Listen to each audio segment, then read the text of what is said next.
తాకట్లో ఉన్న మీ బంగారాన్ని విడిపించి ఆ రోజు ఆన్లైన్ రేటుకి కొంటాం. Sharma gold company.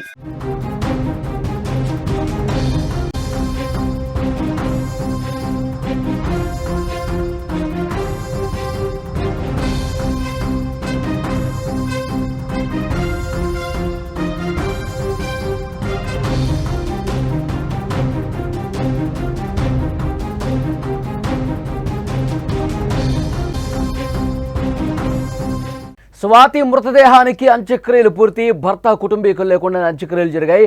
మూసీలో శరీర భాగాల కోసం ముమ్మరంగా గాలిస్తున్నారు.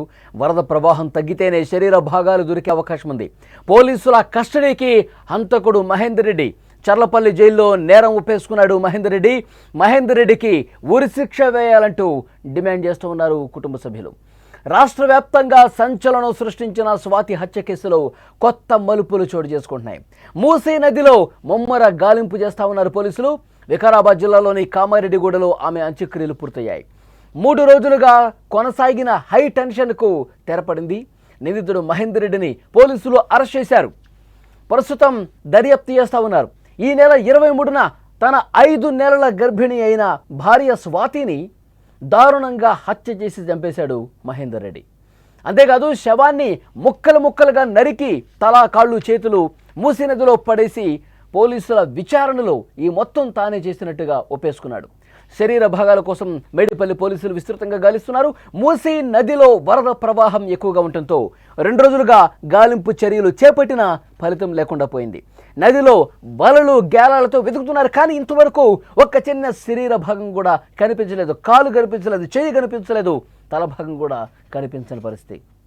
వరద ప్రవాహం తగ్గితే కానీ ఆ శరీర భాగాలు దొరికే అవకాశం ఉందని చెప్తున్నారు. ఒకవేళ డెడ్ బాడీ పార్ట్స్ దొరక్కపోతే ఏం చేయాలి అనే దాని మీద కూడా న్యాయ నిపుణుల సలహాలు తీసుకుంటామని పోలీసులు చెబుతున్నారు. హత్య తర్వాత పోలీసులు స్వాతి మొండాన్ని స్వాధీనం చేసుకుని పోస్టుమార్టం నిమిత్తం గాంధీకి తరలించారు. పోలీసులు ఆమె తల్లిదండ్రులకు అత్తంటి వాళ్ళకి సమాచారం ఇచ్చారు. డెడ్ బాడీని తీసుకెళ్లడానికి ఇరు కుటుంబాలు నిరాకరించాయి. పోలీసులు ఆ మొండాన్ని ఆసుపత్రిలో భద్రపరిచారు.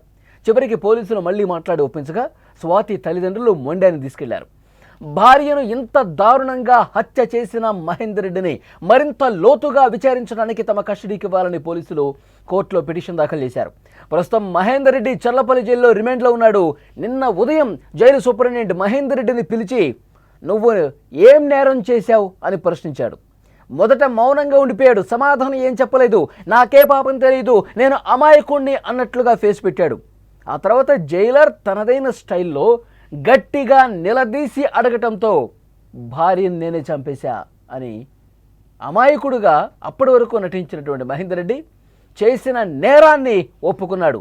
నేనే నా భార్యను చంపేశాను, ముక్కలుగా నరికి చంపేశానని ఒప్పేసుకున్నాడు. అయితే నిన్న అంత్యక్రియలకు సంబంధించి వికారాబాద్ జిల్లాలో కామారెడ్డిగూడలో ఉద్రిక్త పరిస్థితి ఏర్పడింది. స్వాతి కుటుంబ సభ్యులు హంతకుడి ఇంటి ఎదుట బైఠాయించి నిరసన తెలిపారు. తమకు న్యాయం చేయాలి, హంతకుడి కుటుంబ సభ్యులే అంత్యక్రియలు జరిపించాలని డిమాండ్ చేశారు. ఇరు వర్గాలకు చెందిన వాళ్ళు కాసేపు మాట్లాడారు. చివరికి స్వాతి కుటుంబ సభ్యులే అంత్యక్రియలు చేసుకుంటామని చెప్పడంతో ఆ వివాదం సద్దుమణిగింది. భారీ పోలీసు బందోబస్తు మధ్య ఎలాంటి గొడవ లేకుండా స్వాతి అంత్యక్రియలు పూర్తయ్యాయి. అయితే ఈ కేసుకు సంబంధించి ఇంకా ఏం మాట్లాడుకుంటున్నారనేది కూడా పెద్ద చర్చకు దారితీసింది. ఈ అంత్యక్రియలకు మహేంద్ర కుటుంబ సభ్యులు లేకుండానే ముగిశాయి. స్వాతి అంత్యక్రియల తర్వాత మృతురాలి సోదరి శ్వేత మీడియాతో మాట్లాడారు. హంతకుడి నుంచి తమ కుటుంబానికి ప్రాణహాని ఉందని కన్నీరు పెట్టుకున్నారు. తన అక్కను చంపేసినట్టే మహేందర్ రెడ్డి తమ అమ్మా నాన్నను కూడా చంపేస్తాడు, వాడి నుంచి ప్రాణహాని ఉంది అంటూ ఆందోళనగా చెప్పింది. మహేందర్ రెడ్డికి ఉరిశిక్ష వేయాలంటూ డిమాండ్ చేసిన పరిస్థితి. ఇంకా ఆ కుటుంబ సభ్యులు చెప్తానే ఉన్నారు. స్వాతి సోదరి శ్వేత కూడా మాట్లాడుతూ ఉంది. చాలా స్పష్టంగా చెప్తా ఉన్నారు. మహేందర్ రెడ్డి వ్యవహార శైలికి సంబంధించి ఎప్పుడైతే మహేందర్ రెడ్డిని పెళ్లి చేసుకుందో అప్పటి నుంచి కూడా మా అక్క అసలు మనశ్శాంతి లేదు, గొడవలు జరుగుతూనే ఉన్నాయి. 2-3 సందర్భాల్లో ఇంట్లో ఉన్న ఇరు కుటుంబాలకు కూడా సర్ది చెప్పినప్పుడు కూడా మహేందర్ రెడ్డి తన ప్రవర్తన మార్చుకోలేదు. తన భార్య స్వాతిని అడ్డు తొలగించుకోవాలనే పథకం ప్రకారం ఈ పని చేశాడు. ఒకసారి గృహహింస కింద స్థానిక పోలీస్ స్టేషన్లో కేసు పెట్టింది, అది నడుస్తోంది, పెద్దల పంచాయతీ జరిగింది. అయినప్పటికీ కూడా మహేందర్ రెడ్డి తన తీరు మార్చుకోలేదు. స్వాతిని చంపాలన్న ఉద్దేశం అతనికి మొదటి నుంచి ఉంది. సమయం చూసి ఈ విధంగా చేశాడు. చాలా దుర్మార్గమైనటువంటి సైకో మనస్తత్వం ఉంది మహేందర్ రెడ్డికి. ఆ మహేందర్ రెడ్డి వల్ల తమ కుటుంబం మొత్తానికి హాని ఉంది. అతన్ని వెంటనే శిక్షించాలి, అతనికి ఉరి శిక్ష వేయటమే కరెక్ట్ అని చెప్పి కుటుంబ సభ్యులందరూ మాట్లాడుతున్నారు. అంటే గర్భవతి అని కూడా చూడకుండా, 5 నెలల గర్భవతి భార్య అని కూడా చూడకుండా దారుణంగా ముక్కలు ముక్కలుగా చేసి ముందు చంపేసి ఆ తర్వాత ముక్కలు ముక్కలుగా నరికి నల్లటి కవర్లో ప్యాక్ చేసి 3 దఫాలుగా మూసీ నదిలో పడేశాడంటే ఎంత దారుణం. ఆ విజువల్స్లో కూడా చూస్తుంటే రాత్రి సమయంలో అతను నల్లటి బ్యాగ్ పట్టుకొని మూసీలో వేయటానికే వెళ్తున్న ఆ దృశ్యాలు చూస్తూ ఉన్నాం. సో పోలీసులు ఇవన్నీ కూడా బయటపెట్టారు. ఈ సైకో మనస్తత్వం ఉన్న మహేందర్ రెడ్డిని ఉరిశిక్ష వేయాలి, మహేందర్ రెడ్డికి ఉరిశిక్షే కరెక్టు. అలాంటి వాడు ఈ సమాజంలో బతకటానికి వీలు లేదు. అలాంటి వాడు బతికుంటే కనుక మళ్ళీ మిగతా వాళ్ళకు కూడా కుటుంబ సభ్యుల్ని ఇబ్బందులు పాలు చేస్తాడు. అతన్ని వెంటనే శిక్షించాలని చెప్పి స్వాతి సోదరి శ్వేత కూడా మాట్లాడిన పరిస్థితుంది. ఒకసారి శ్వేత కాలేజ్ దగ్గరికి వచ్చాడంట. మీ అక్కకి పిచ్చి పట్టింది, పిచ్చి పిచ్చిగా బిహేవ్ చేస్తోంది, ఆసుపత్రిలో జాయిన్ చేశాను, నువ్వు రా నాతో పాటు, దా కారులో ఎక్కి కూర్చో అని అన్నాడంట. శ్వేత నిన్న ఇదే విషయం చెప్తుంది. నేను మా అక్కతో మాట్లాడి నేను కన్ఫర్మ్ చేసుకున్నాక వస్తాను, ఇప్పుడైతే నువ్వు వెళ్ళు అని చెప్పి పంపించింది మహేందర్ రెడ్డిని. అక్కకు ఫోన్ చేసి అడిగింది. కానీ ఎందుకు వెళ్ళాడో మహేందర్ రెడ్డి నాకు కూడా తెలియదని చెప్పి అక్క చెప్పింది.